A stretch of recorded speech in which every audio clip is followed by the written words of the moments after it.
What's going down, guys? It's been a while since I've done a video for my channel here on YouTube, and I've just gotten really lazy and just didn't really feel like doing any videos or anything. I still have plenty of complete and non-complete collections from a lot of metal bands and other bands that I have and stuff, but I've decided that I want to do some of the bigger ones first that either are complete or are close to being complete, and this episode is going to be Iron Maiden, and I'm very happy and excited about doing this episode, so let's get to it.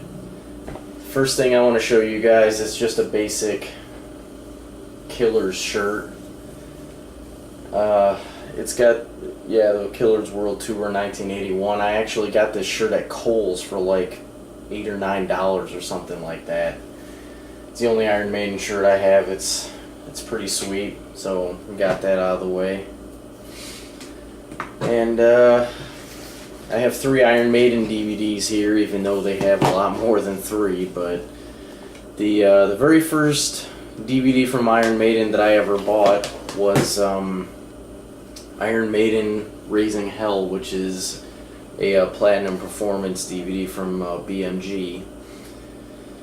And I've always really liked this DVD, and the only thing about this DVD that should really bother anybody that has it, realistically, is it doesn't seem to matter which TV or which sound setup or just any entertainment setup that I've ever watched this DVD on.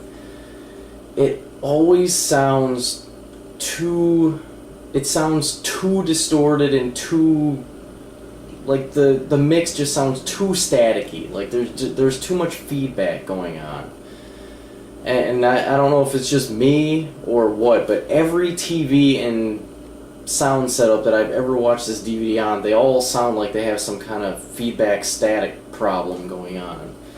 So I don't know if it's just me, or I probably should have looked up other reviews of this DVD to see if anybody else had that same complaint. But the show itself is fantastic. You know, it's Iron Maiden playing, you know, as Iron Maiden. They're always energetic, and Steve Harris and Dave Murray and all the guys are always running around the stage, you know, blasting through the ramps and everything.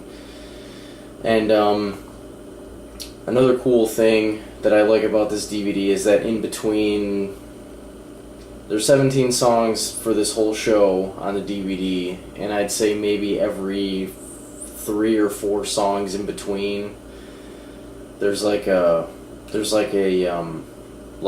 magic show type thing going on in between. And I guess the magician, I guess his name is Simon Drake, which I don't really know anything about magicians or anything, so I still to this day don't really know who that is, but apparently he's like a famous horror illusionist or magician or something like that. But really cool DVD.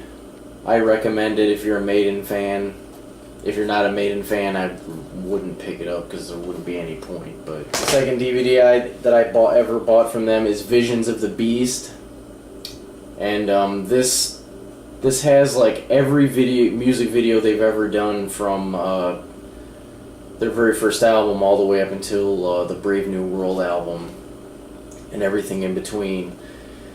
And I believe that this is the DVD that has a live version of Afraid to Shoot Strangers that has Blaze Bayley instead of Bruce Dickinson, which is very disappointing because I really don't like Blaze Bayley. I think he was a horrible replacement for Bruce when Bruce left to do some solo stuff for a while. I don't have the Blaze Bayley albums. I don't want the Blaze Bayley albums. I don't.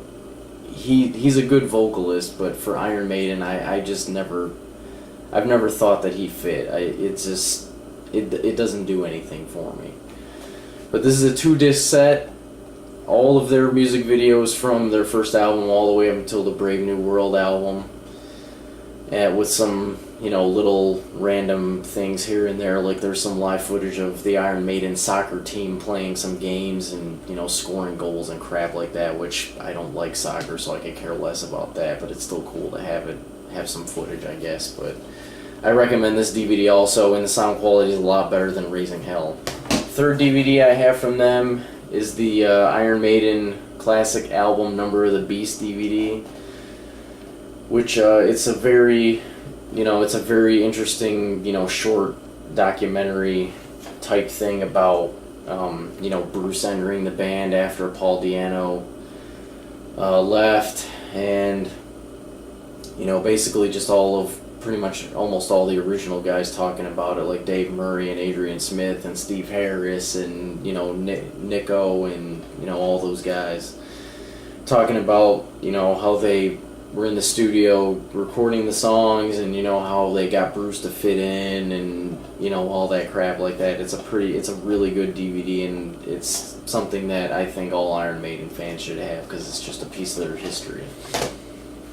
Okay, now normally these are all the CDs of them that I have. Normally I would have them panned out, like I have done in my past videos, which I actually tried to do that from like 4 different angles on this table in the kitchen, but just the way that I even have the blinds closed in here, but just the way that I have or just the way that the sun's coming in here, and I couldn't get a good angle, so I just started getting angry and I decided to just stack them all in order. And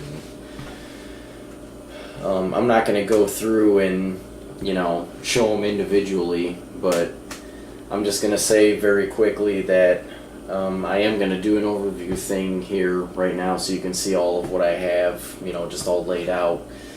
But I do have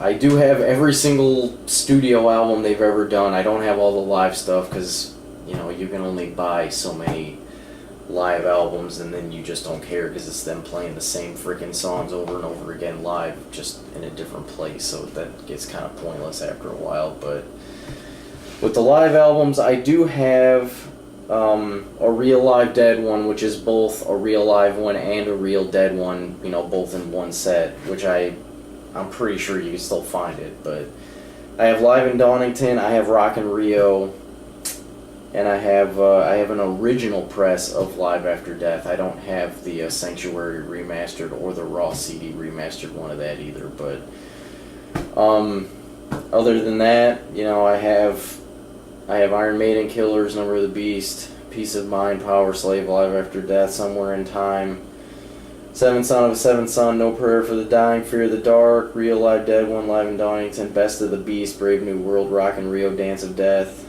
A Matter of Life and Death, and Final Frontier. So that's basically all of their studio stuff. And my absolute favorite Iron Maiden albums ever are Peace of Mind, Somewhere in Time, and Seventh Son of a Seventh Son. Those are my top 3 Iron Maiden albums. Whenever I go back to Maiden, those are like one of the, if I pick more than one to bring with me somewhere to listen to it, one of those 3 always comes with me no matter what. So thank you guys for watching. I'm glad I finally found a little bit of time to do a new video. And I'm glad that I can do a video about Iron Maiden because it's one of the more bigger collections that I've been wanting to do a video of for quite a while now. But thank you guys for watching. Thank you for subscribing. I've had a few new subscribers in the past few weeks or whatever, and I don't really keep track of how many subscribers I have. I really don't even know how many I have. I think I have like less than 20 or something like that. But the new people that have subscribed, thank you for subscribing, and keep it heavy.